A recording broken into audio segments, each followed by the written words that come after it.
Desculpem, 6? Hum? Opa, acho que eu estou perdido. A crise está na apostila 6. Deixa eu dar uma olhadinha aqui, porque eu estou acessando pelo material virtual e deu uma diferençazinha, então, para mim.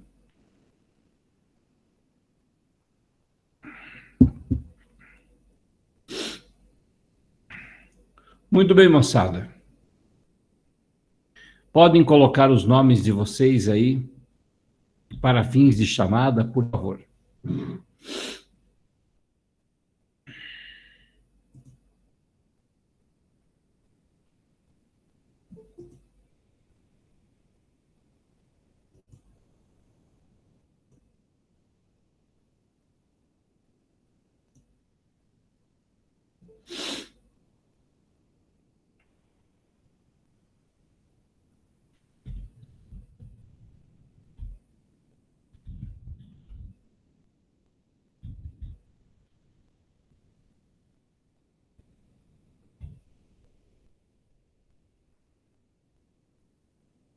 Beleza. Vão colocando seus nomes aí.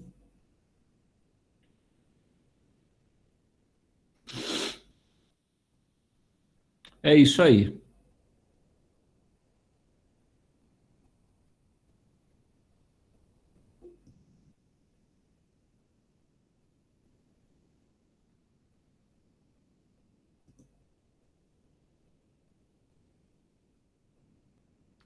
Aí, galera, beleza. Acreditamos que seja tudo isso, tudo certinho. Muito bem. Então, já que a crise de 29 está na apostila 6, vamos de Revolução Russa, então. Que daí essa está na apostila 5, correto? Verifiquem, por favor. No meu material aqui aparece tudo contínuo. Está bem esquisito. Pode colocar, então, aí Revolução Russa. A gente sabe também esse assunto. Eu só vou trocar aqui, portanto, o que eu ia usar. Beleza? Qual que é a página aí que está a Revolução Russa para vocês? E ver se ela está na apostila 5.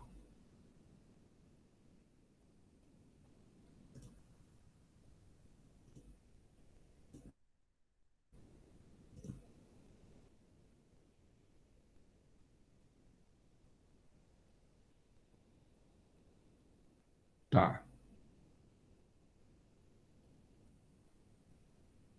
Bom, lá no portal de vocês, a gente colocou, né, na semana passada, alguns assuntos para você estudar.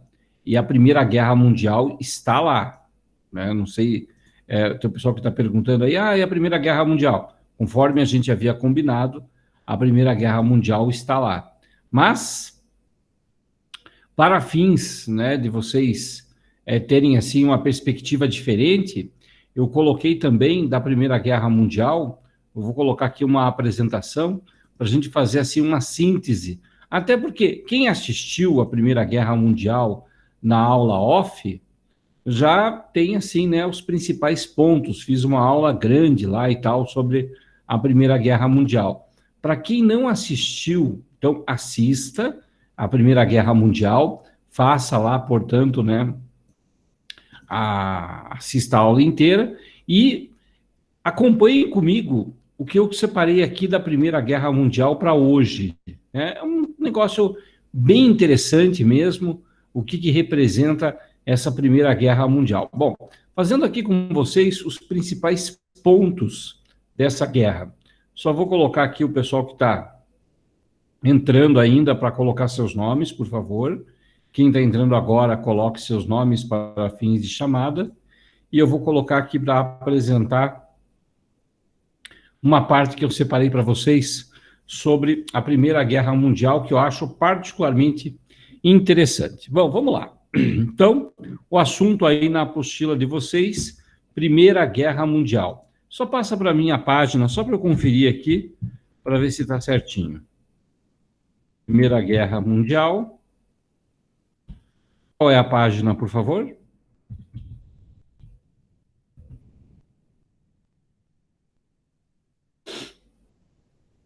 Página 505. Beleza. Muito obrigado, Bárbara. Vamos lá, então.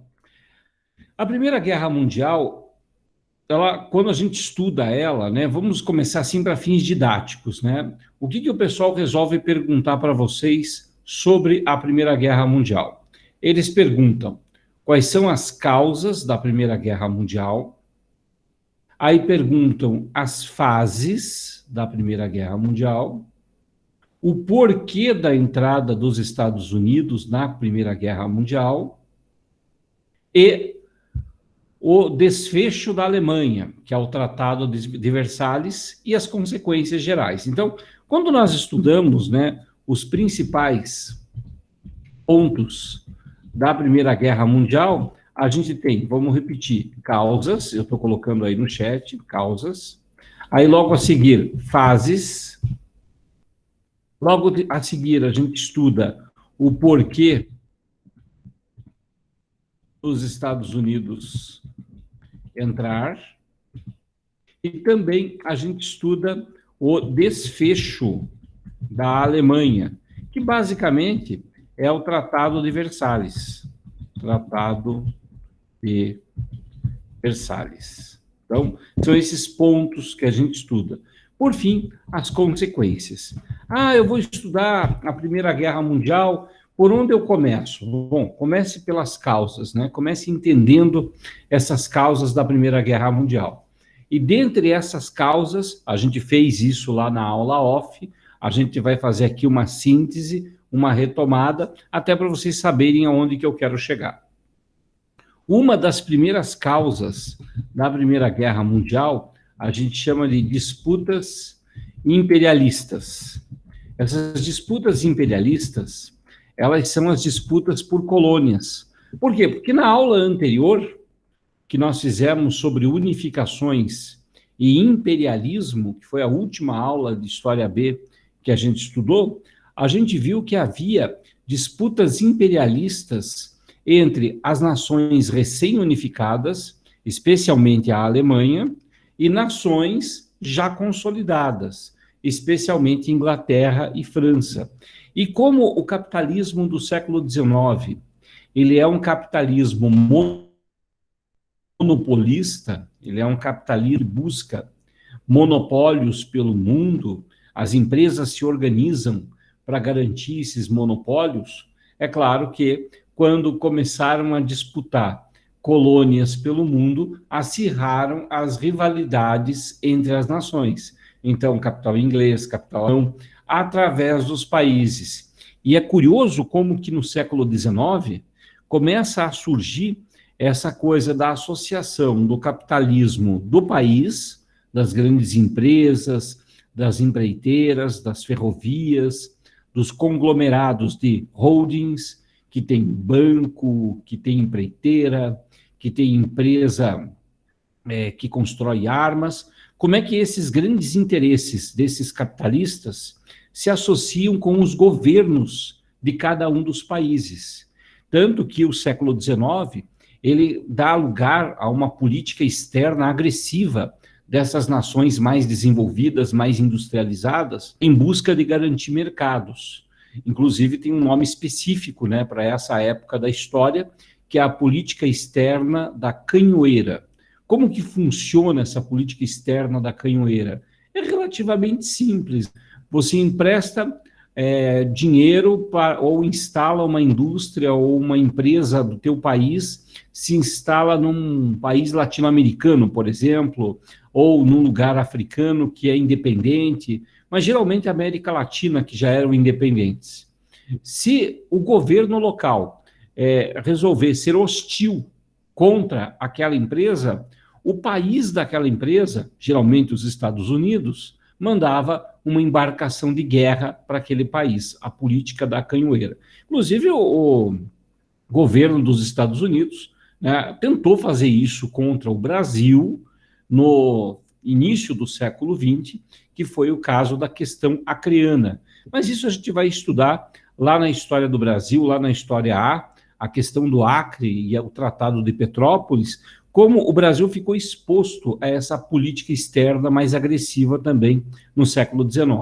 Então, isso acontecia pelo mundo todo. Se o Brasil, do tamanho que é, independente como já era, e parceiro econômico dos Estados Unidos, tem uma canhoeira que entra em território nacional pela foz do Rio Amazonas e vai até o Acre, se aconteceu isso com o Brasil, imagine o que não aconteceu com países pequenos da América Central, imagine com lugares que nem eram países ainda, como era o caso do continente africano e do continente asiático, onde a maior parte eram ainda colônias. Obviamente, né, que essas disputas entre as nações, ela se deu de forma assim muito acirrada. E o que essas nações buscavam nesses lugares? Buscavam mercados consumidores, buscavam locais fornecedores de matérias-primas e buscavam principalmente locais para investir excedentes. Esse investir excedentes, por vezes, ele é um pouco assim, né, confundido, né? Ah, mas vai fazer um investimento? Então é bom que venha.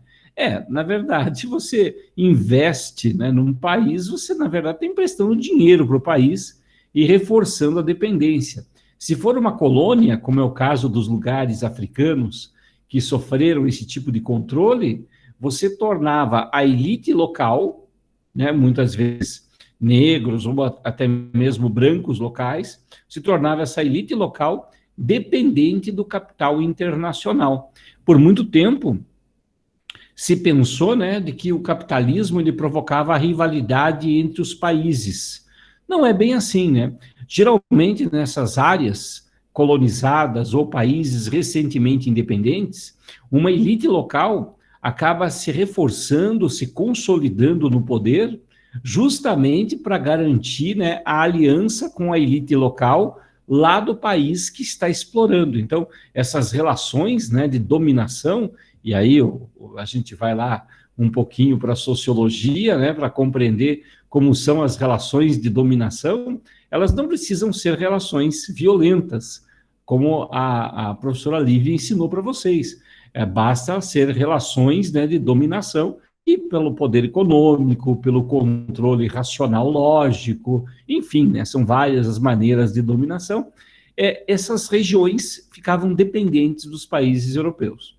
Além disso, né, essas disputas imperialistas, elas tinham a ver também com disputas territoriais. Estou escrevendo aqui para vocês, disputas territoriais por passagens estratégicas. O que são essas passagens estratégicas? Havia lugares no mundo, né? Havia lugares no nosso planeta que até hoje, né, são passagens estratégicas. O Estreito de Gibraltar, o Canal de Suez, o Estreito de Bósforo, que são passagens que dão acesso a mercados, beleza? O Enzo perguntou ali, faltou dar a aula do capítulo da Revolução Mexicana, mas a Revolução Mexicana está na história C, né?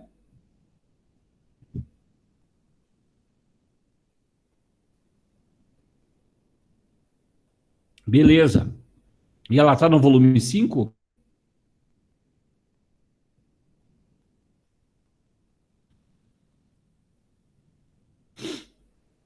Volume 5. Então, beleza. Então, semana que vem, na segunda-feira, a gente faz a Revolução Mexicana. O software aqui das apostilas está meio diferente para mim. Não estou me acertando. Parece que só disponibilizaram as apostilas da noite. Eu vou dar uma passada hoje, sem falta, lá no acesso, buscar as apostilas físicas, para dar um banho de álcool gel em cada uma, para organizar direitinho. Mas então, na segunda-feira, a gente já fecha daí essa apostila da História C com a Revolução Mexicana, beleza? Prepare a tequila, prepare o seu chapéu de mexicano, os seus nachos. Segunda-feira, a Revolução Mexicana, êndole, arriba, vamos lá. Beleza. Beleza, Helena, é isso aí. Obrigado, Enzo, valeu aí. Bom, gente, e como é que estava a Lívia agora de manhã? Estava em alta velocidade ou estava mais tranquila? Estava daquele jeito? É mais tranquilo. Ai, ai, mais tranquilo, que bom, que bom. Se lembrem-se, hein? Façam perguntas para ela, senão aumenta a velocidade. Bom, podia ser um exercício de física, né, do professor Vado. Considerando a velocidade da professora Lívia, num tempo, né, de tanto, num espaço tal, calcule. Fica com vocês aí para criar o exercício de física, de mecânica, com a professora Lívia para calcular a velocidade. É a aceleração. Moçada, vamos voltar aqui, parar de zoar a Lívia, porque depois eu sei como é que vocês são. Vocês entram na minha, ficam me atormentando junto com ela, e depois contam para ela que eu que fico atormentando ela, quando na verdade é vocês que começam sempre. Ah, não. Sabe quem que é o maior atormentador da professora Lívia? Sabe quem? Sabe quem, né? Sidney. Cara, mas é presencial o negócio, dá até saudade deles. Ele apavorava a professora Lívia, apavorava. Inclusive, assim, né, assim um apavoramento tão pessoal, assim, que eu falei, poxa, gente, vocês querem que eu saia e deixe vocês a sós aí? Porque, olha, uma admiração, uma afeição por apavorá-la, que os dois, né, um apavorando o outro. Estou boiando já, Lamoncito, não se preocupe. Voltando aqui, nós estávamos falando da Primeira Guerra Mundial, e da Primeira Guerra Mundial eu estava falando com vocês de dois fatores, as causas, né, imperialismo, fator é causa, né, beleza, né, as causas imperialistas, as disputas sobre colônias e as disputas territoriais, disputas por territórios. E dentro dessas disputas territoriais, pessoal, tem tanto aquela área que é uma passagem estratégica, poxa, para eu conseguir interligar ou a costa leste dos Estados Unidos à costa oeste, ou eu construo uma ferrovia de ponta a ponta, ou eu uso o mar. Só que para usar o mar eu preciso do Canal do Panamá. Então, um desses aspectos foi o controle do Canal do Panamá. Outro local estratégico para interligar o comércio mundial nessa época foi o Canal do Suez. Outro, o Estreito de Gibraltar. Mas além de disputas territoriais por locais estratégicos, houve um tipo de disputa territorial que a gente chama de irredentismo. Irredentismo. Escrevi o nome aí para vocês, tá? Irredentismo. O que é esse irredentismo? São territórios com populações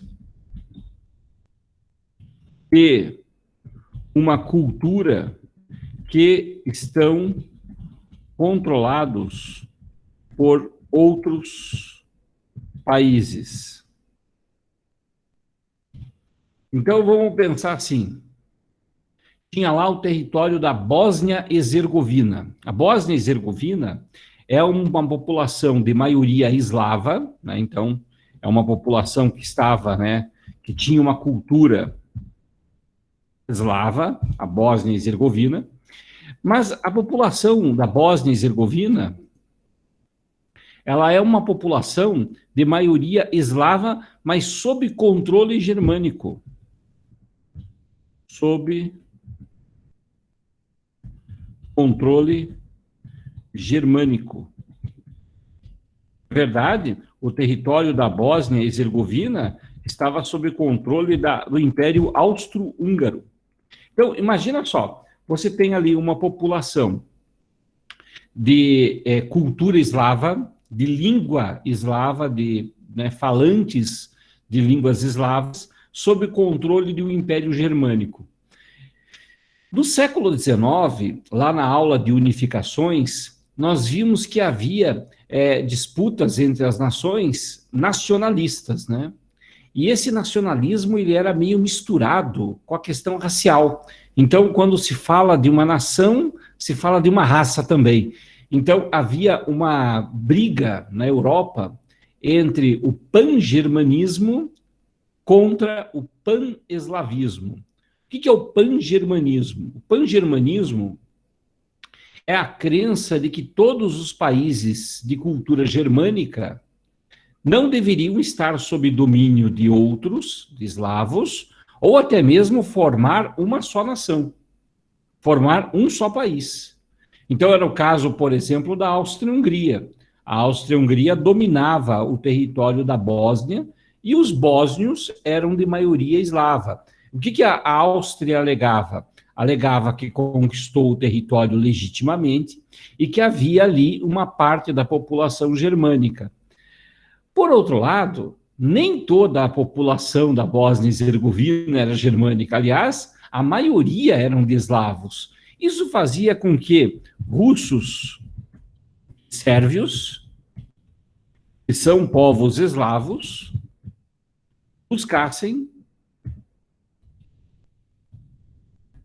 libertar a Bósnia.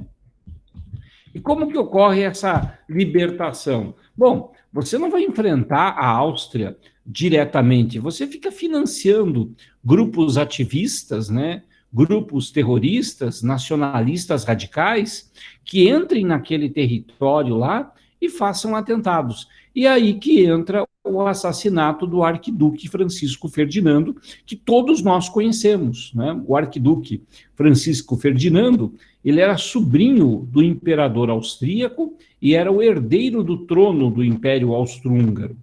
Era aniversário do imperador e o sobrinho herdeiro resolveu ir até a Bósnia, capital Sarajevo, resolveu ir até lá para desfilar em carro aberto, fazer, portanto, né, um evento, né, de mostrar a presença do herdeiro como se fosse a presença do imperador, para consolidar a imagem do Império Austro-Húngaro dentro da Bósnia. Dizia, ó, todos vocês são súditos do imperador da Áustria.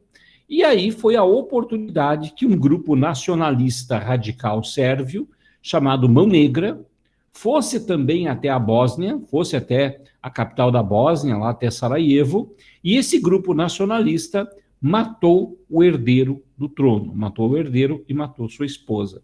Inclusive, o evento, né, do assassinato do arquiduque, ele é envolto em muitos erros, muitos enganos. Ele escapa de um atentado à bomba, aí o arquiduque, o chofer do arquiduque, para fugir do atentado, pega uma rua errada e acaba passando exatamente pela rua onde os nacionalistas sérvios, né, estavam indignados porque tinham falhado o plano. E no final das contas eles conseguem matar o arquiduque quando estava indo para o hotel. Então, uma série de erros, de enganos, que inclusive, né, muita gente desconfiou, né, até do chofer, por que é que ele pegou aquela rua para ir para o hotel, parece que ele fez de propósito. Tem até uma série na Netflix chamada Sarajevo, que dramatiza esses acontecimentos. O que não deu certo para os nacionalistas sérvios, né, porque eles foram depois presos pelas autoridades, né, pró-Áustria e provavelmente foram torturados. O Gravilo Príncipe, que era o cara que atirou contra o arquiduque, ele tinha 17 anos na época, ele tenta morder uma cápsula, né, de veneno, de cianeto, mas a cápsula devia estar vencida, né, o veneno não o matou, e ele foi torturado e acabou entregando todos os outros envolvidos, o que fez com que a Áustria exigisse, portanto, da Sérvia que entregasse esses nacionalistas para serem julgados na Áustria. Obviamente que a Sérvia não respondeu a esse ultimato e isso foi o estopim da Primeira Guerra Mundial. Então veja só, como nós temos uma causa chamada disputas territoriais que acaba se transformando numa causa específica, que é a disputa de territórios dentro da Áustria. E aí começa, né, uma intensa propaganda nacionalista para fomentar as pessoas a irem à guerra. E é isso que eu quero agora enfatizar para vocês, como que essa intensa propaganda nacionalista, esse discurso nacionalista, vai convencer as pessoas, vai provocar, né, uma verdadeira avalanche, né, de sentimentos contra as outras nações, para motivar as pessoas a ir à guerra. Porque você encontrar os interesses de um governo, de uma empresa, né, num outro território, isso aí só a documentação, né, e os diálogos entre eles revelam.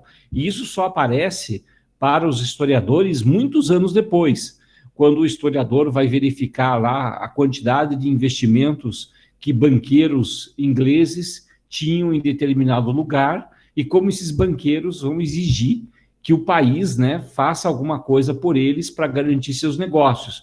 Isso não fica conhecido na época da Primeira Guerra Mundial pelo cidadão comum. Como que o cidadão comum recebe a guerra? Ele recebe a guerra através do discurso nacionalista. E numa época em que grande parte da população ela é uma população não leitora, pode até ser uma população analfabeta, mas basicamente não lê, as imagens elas falam por si só. E é isso que a gente vai ver a partir de agora. Bom, a Helena falou ali, né, o veneno que não deu certo. O Gravilo Príncipe, né, ele é capturado, tenta se matar e não consegue. Esse cara só não é mais brabo que o Rasputin. Bom, do Rasputin tem a famosa história lá, né, do veneno que não matava ele, que a gente vai contar mais adiante e tal, mas lembrando, né, o Rasputin, ele chega a tomar tiro, né, e não morre do tiro. Ele é envenenado e não morre do veneno. É uma história e tanto. A gente vai contar mais adiante. Bom, vocês estão vendo aí na tela para vocês alguns cartazes que eu separei, cartazes de propaganda da Primeira Guerra Mundial. Tem aí a fonte, né, da onde eu tirei muitos desses cartazes, e você vê, né, a necessidade de você motivar as pessoas a dizer, vamos para a guerra. Esse cartaz, né, veja, a imagem praticamente fala por si, né? Aí também o famoso cartaz, né, com o dedo apontando na cara, né? Esse daí dos ingleses, né, falando para a Inglaterra, portanto, que a Inglaterra precisa de você. E junte-se, né, ao exército do nosso país. E Deus salve o rei, na época, né, o rei. Esse bonde que aparece aí, né, são bônus de guerra. Os bônus de guerra, eles funcionavam como se fossem títulos de capitalização, né? Títulos de capitalização. O Samuel falou que no cartaz anterior ele achou que fosse o Stalin. Samuel, você está vendo o Stalin porque ele está dentro da sua cabeça. E eu sei o nome disso. Comunista. É isso que você está vendo. Inclusive ontem, gente, eu assisti o programa Meteoro.doc, né, o canal Meteoro.doc lá no YouTube, que fala da história do meme do Pernalonga, ele vestido de mulher, e conta a história, né, de como surgiu o personagem Pernalonga. E tem um dos episódios do Pernalonga que ele está brigando contra o Hitler e aparece o Stalin. Sugiro a vocês assistir, é ótimo. Os programas do Meteoro, e principalmente esse, né, da origem do meme do Pernalonga, né, ele vestido de mulher. Bom, voltando aqui. Samuel, o nosso Stalin, o nosso Stalin, vamos lá. Quando a gente fala, portanto, né, desses cartazes que falam, né, sobre a Inglaterra chamando, você vê que todas as nações produziram isso. E como eu estava falando desse cartaz que aparece para vocês, o bond, né? O que é o bônus, né? O bônus de guerra, ele é justamente, ele é o que a gente chama de título de capitalização. Então, você tem um dinheiro, você quer ajudar o teu país, né, a passar pelo esforço da guerra, o que você faz? Você pega e investe num título de capitalização que você vai poder resgatar esse dinheiro valorizado, né, um investimento, quando a guerra terminar. Então, você investe e, ao mesmo tempo, né, você ajuda o teu país. Então, aparece aí, né, a menininha dizendo, né, que, puxa, você já comprou seus bônus de guerra, né, você já investiu sacanagem, né, usar a criança, né, para dizer para o pai, né, você está comprando o nosso futuro, você está investindo em mim, Então, esse também é um cartaz italiano. Esse é o mais famoso de todos, né? Que é o dos Estados Unidos, né? Pedindo aí que o tio Sam, né? Está convocando também o cara para a guerra. Se aliste agora. E sempre assim, né? Tinha já um local para recrutamento meio por perto, né? Para o cara não ter que ficar pensando muito, ir para casa, não, já vai lá e já se apresenta. Esse daí é um cartaz da Primeira Guerra Mundial italiano. Veja que a ideia, né, de apontar o dedo não é uma exclusividade, né? Eu acho que nos Estados Unidos deve ser o primeiro, mas várias nações utilizaram essa mesma estratégia. E também, né, o crédito, né? O que é o crédito? É o bônus de guerra também para fazer a população doar dinheiro, né, investir no esforço de guerra. Esse é um cartaz que fala também da Primeira Guerra Mundial, e se vê que o outro lado, né, o lado alemão, o lado dos eslavos, fizeram a mesma coisa. Então aparece lá o pessoal indo para a guerra e o cara meio que se despedindo ali da família, né, abraçado com a esposa, com o filho, mas ele vai se juntar também às tropas. Esse cartaz é um cartaz francês, eu acho ele fantástico, porque ele fala a vingança, né, a revanche, que era o que os franceses sentiam contra os alemães. A Alemanha havia vencido a França em 1870, a chamada Guerra Franco-Prussiana, inclusive o imperador alemão, o Kaiser Guilherme, foi coroado dentro do Palácio de Versalhes. Então aquilo foi uma humilhação e tanto, e aí a França estimula esse sentimento de vingança contra os alemães nesse cartaz. Aí, né, a criança batendo continência e dizendo que vai comer tudo, né, porque afinal, né, ela vai fazer também a sua parte, né, não deixe nada no seu prato, coma tudo, né, salve justamente, né, a alimentação, coma tudo, não desperdice, para que os soldados também não sintam, né, não sintam necessidades. Faça a sua parte. Isso eu acho genial, esse cartaz, né? A Estátua da Liberdade recebendo uma espada dos jovens e dizendo, olha, a sociedade está contribuindo, né, para comprar armas para o esforço de guerra. Então, armas, né, para a liberdade, né? Muito interessante o visual desse cartaz. Claro, se a gente analisar assim do ponto de vista ético, moral, né? Pô, crianças estimulando o país a ter armas, né? A gente fica naquela, pô, mas, né? Vamos tentar entender a época, né, pessoal? Vamos tentar entender o contexto daquele período. Não havia essas questões ético-políticas de uma criança, né? Não, ela está fazendo sua parte, então isso daí é estimulado. A Helena ali lembrou, né, de que na Guerra Franco-Prussiana, quando a França perdeu para a Alemanha, lá em 1870, além do Kaiser Guilherme ter sido coroado dentro do Palácio de Versalhes, também o tratado contra os franceses fez com que a França entregasse os territórios da Alsácia e da Lorena. Tá certinho. Tanto que quando a Primeira Guerra Mundial terminar, o tratado de rendição dos alemães para os franceses vai ser feito dentro do Palácio de Versalhes, e além de devolver Alsácia e Lorena para os franceses, os alemães também terão que emprestar mais uma região para a Alemanha, a região do Sarre, também rica em carvão, além de outras cláusulas que falaremos mais adiante.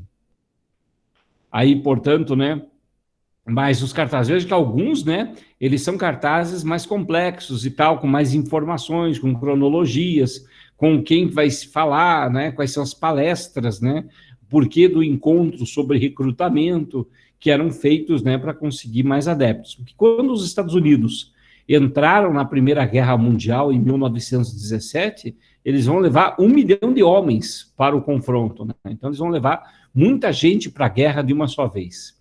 Esse cartaz, ele está falando, né, das moças, né? Então, a moça não vai para a guerra, não vai para o confronto, mas como é que ela pode colaborar para o esforço de guerra? Arranje um emprego de guerra, né? Ou seja, contribua para o seu país, né, fazendo aquilo que você pode fazer por ele, que é trabalhar aí alguma outra coisa.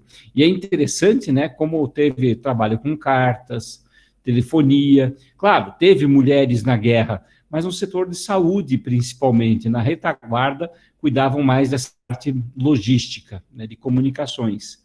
Alguns cartazes bem apelativos, né, dizendo, ó, se você não comprar bônus de guerra, você não se esforçar para ajudar no esforço de guerra, olha o que vai acontecer com a nossa nação, quer dizer, já ameaçando ali a Estátua da Liberdade, pegando fogo e tal, bombardeios que aconteceriam, então tem sempre assim uma questão apelativa nesses cartazes. Aí, portanto, as campanhas, né, por bônus de guerra, não era feita uma vez só, né, fazia campanhas, né, primeira campanha, segunda campanha, terceira campanha, esse é um cartaz da terceira campanha para o governo dos Estados Unidos vender bônus de guerra para o esforço do conflito. Aí aparece, né, salve, né, a ideia de soberania, né, a autocracia aí, né, é a soberania, ou seja, cada país não ser controlado por outros, né, e sempre um certo critério apelativo, né, colocando a criança aí. Está aí a campanha, portanto, por mais bônus, né, e sempre com um caráter meio devastador, né, aparece aí o soldado alemão. Enfermeiras, né, junte-se à Cruz Vermelha, né, que era uma forma, né, de você ajudar também no esforço de guerra. Esse também da segunda campanha por bônus, né, bem interessante, de 1917, né, aparece aí uma senhora, provavelmente com suas economias, né, ajude os filhos da América a ganhar a guerra. Esse é um pouco assustador, olha o zóio da Estátua da Liberdade. Né? Então, também, mesma ideia, né? Compre bônus da liberdade. E assim vai, você vai ver que as propagandas, né, é isso que a população recebia. Então, quando a gente dá aula, olha, a gente fala de disputas territoriais, a gente fala de questões econômicas, e aí você pensaria, eu jamais iria numa guerra defender os interesses das empresas capitalistas. Eu jamais faria isso, né? Mas veja o que a população da época estava exposta. Veja a que ela está exposta para ir para a guerra. Então ela vê isso, né? Então ela vê essa questão apelativa a todo momento. Por isso, a percepção de quem viveu aquela época, que é a exposição a esse discurso, a essa propaganda, da percepção que nós temos hoje, depois de muitos livros escritos sobre a época, em que a gente vê os interesses econômicos e políticos daquele período ditando as guerras, a gente pensa assim, como é que alguém, né, sairia do conforto do seu lar e iria para a guerra, fazer um confronto desse, né, em nome dos interesses capitalistas? Aí é que está, né? Poucas pessoas tinham essa percepção, né? A maioria estava exposta às propagandas do período. É uma maneira de você perceber, né, como que a guerra ela tinha, portanto, um discurso, uma lógica muito própria, e as pessoas expostas a essas propagandas entendiam essa lógica. Desde a criança até o operário urbano, a mulher que vai ser telefonista, ao agricultor aí, produtor de milho, né, dizendo, ó, precisa continuar produzindo, né, para salvar o nosso país, você tem que continuar produzindo, garantindo, né, uma grande oferta de produto. Isso também tem a ver com a mulher rica, tem a ver com a mulher que tem posses e que deve também se esforçar, e assim vai, né? As propagandas, elas eram bem criativas naquela época, né? Esse daí eu acho muito legal, né? A ideia de você usar os bichinhos, né, para perseguir o seu objetivo de convencer as pessoas, né? Esse então, é bacana, né? Livros, né? Nós precisamos de livros, né? Mandem, né, livros, ou mande dinheiro para comprar livros para o esforço de guerra. Aí das enfermeiras, e tinha de tudo, né? Esse IMCA era uma forma, né, de você se recrutar através dessa organização.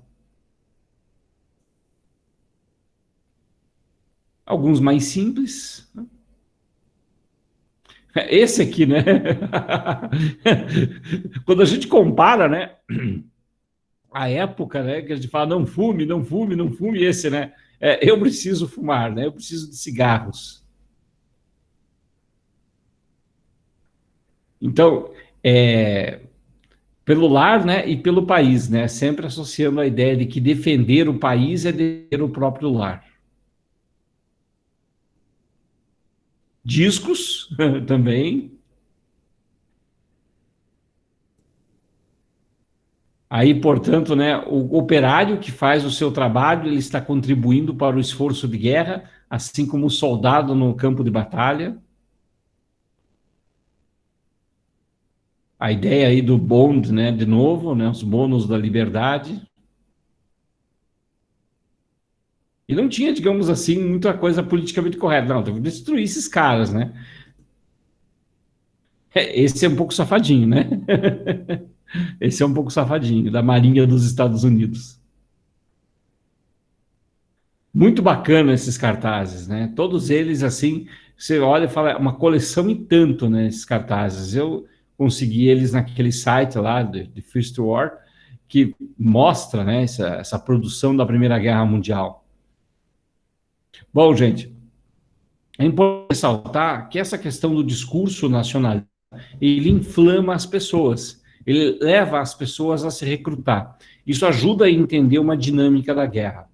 A Primeira Guerra Mundial, ela tem dois times, né, na Primeira Guerra Mundial. A Tríplice Entente, que é a França, Inglaterra e Rússia, e a Tríplice Aliança, que é a Alemanha, Áustria-Hungria, primeiramente com a participação da Itália, mas aí a Itália saiu e entrou o Império Turco-Otomano, então a Tríplice Aliança era formada pela Itália, ou melhor, pela Alemanha, pela Áustria e pelo Império Otomano. Analisando quem ganhou e quem perdeu a Primeira Guerra Mundial, quem ganhou? Nós temos, né, a Tríplice Entente. Quem ganhou? Então vamos lá. Tem a França, que já era uma república na época, a Inglaterra, que era uma monarquia parlamentarista, a Rússia estava do lado da Tríplice Entente. Mas como todos nós sabemos, né, a Rússia, ela sai da Primeira Guerra Mundial em 1917 como parte do programa da Revolução Bolchevique. Uma das propostas do Lenin, quando ele chega ao poder, é de fato a retirada da Rússia da Primeira Guerra Mundial. Então, a gente tem nesse primeiro time da Tríplice Entente dois vencedores, e nenhum dos dois é uma monarquia absoluta. Nem a França, nem a Inglaterra. A França é república e a Inglaterra é uma monarquia parlamentar. Aí entra Estados Unidos. Quando os Estados Unidos entraram, também uma república representativa. Agora vamos ver o lado que perdeu. O lado que perdeu era o Império Austro-Húngaro, uma monarquia absoluta, o Império Alemão, que não era uma monarquia absoluta, mas era a ideia de monarquia mais tradicional, e o outro que perdeu, o Império Turco-Otomano, que era uma monarquia absoluta também. As razões da entrada da Alemanha na Primeira Guerra Mundial, disputas imperialistas, espero que fique claro, a Áustria entra na guerra por conta das disputas territoriais pela Bósnia e Herzegovina e o assassinato do arquiduque. Mas aí a Helena, ela perguntou ali para a gente, por que os turcos entraram na guerra? O Império Turco-Otomano, na época, ele é bem maior do que a atual Turquia. Compreendia toda a região do Oriente Médio. Toda aquela região seria um território, portanto, né, do Oriente Médio. E havia um interesse do Império Turco-Otomano de salvaguardar o Oriente Médio, riquíssimo em petróleo até hoje, para o lado do Império Turco, para que fosse integrado ao Império Turco. Então havia o interesse do Império Turco na construção de uma ferrovia que interligasse Berlim a Bagdá. Lembrando, né, que Bagdá fica no Iraque, mas o Iraque naquela época nem existia. Tudo era Império Otomano. Então, havia uma aliança econômica entre os turcos otomanos e o Império Alemão, fazendo essa ferrovia que ia interligar, portanto, né, os produtos extraídos do Oriente Médio para destino Berlim. Para a Alemanha seria excelente, né, um abastecimento constante de petróleo. Para o Império Otomano, uma ligação com os alemães essencial. E só que, para você interligar Bagdá a Berlim, você vai ter que passar por territórios balcânicos, territórios da Península Balcânica, onde está a Bósnia e Herzegovina e a Áustria atrapalhando. Então, o que fez o Império Turco, o turco, né, entrar na Primeira Guerra Mundial? O interesse econômico por essa ferrovia que passaria pela região e também a aliança econômica com os alemães. Tanto a Alemanha, né, quanto os turcos precisavam fazer um acordo ou com a Áustria ou com a Rússia, um dos dois, né? Então eles fazem uma aliança com os austríacos e tentam afastar a influência russa na região, que queria impedir a construção dessa ferrovia, que ia fazer um eixo econômico ali, cruzando a Europa de norte a sul, e provavelmente seria uma grande rival, né, dos países ocidentais. Então, sempre, né, acontece um discurso nacionalista pautado por uma ideia de raça, de povo, de cultura, mas você vai investigar um pouquinho mais detalhadamente, você vai ver que tem lá o interesse da construção da ferrovia Berlim-Bagdá. Beleza, Helena? Mais alguma questão? Muito bem. Olhando aí no chat, o Samuel pergunta para a gente, a Primeira Guerra, em termos gerais, número de óbitos, países envolvidos, não chega nem perto a se comparar à Segunda Guerra Mundial, né? Pois é, Samuel, essa é uma discussão interessante, principalmente historiadores ingleses se dedicam a isso. O que se conclui das pesquisas, né? De que a Primeira Guerra Mundial, em números absolutos, não chega nem perto da Segunda. Não há dúvida nenhuma. É uma coisa muito desproporcional. Chega a ser 50 vezes maior o número de mortos na Segunda Guerra Mundial. Até porque na Segunda Guerra Mundial, você tem os bombardeios aéreos, né, que não tem na Primeira Guerra Mundial. Na Primeira Guerra Mundial, as aeronaves faziam duelos, reconhecimento, né, alguma coisa era até despejada, mas perto do que aconteceu na Segunda Guerra Mundial não se compara.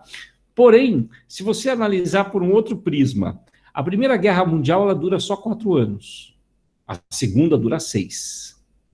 A Primeira Guerra Mundial, ela é só europeia. São pouquíssimas batalhas fora do continente europeu. A Segunda Guerra Mundial, ela é mundial de verdade. Ela tem batalhas no mundo todo. Se você fizer uma proporcionalidade em porcentagem, os analistas entendem que a Primeira Guerra Mundial foi muito mais sangrenta, matou muito mais proporcionalmente do que a Segunda. Então, a Primeira Guerra Mundial, ela teve uma mortalidade, ela foi muito mais letal do que a primeira, proporcionalmente falando. Beleza? Moçada, espero que vocês tenham gostado aí dos cartazes, né, da Primeira Guerra Mundial, tenham achado interessante.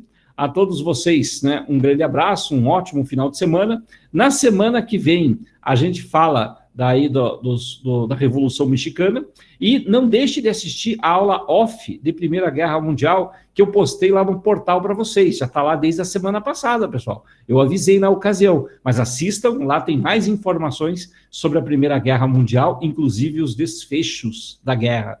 Para todos vocês, um grande abraço e até a próxima. Falou, Helena, um abraço. Tchau, Samuel, até. Lamoncito, tchau, tchau. Valeu. Tchau, Lorena. Bom final de semana para você também.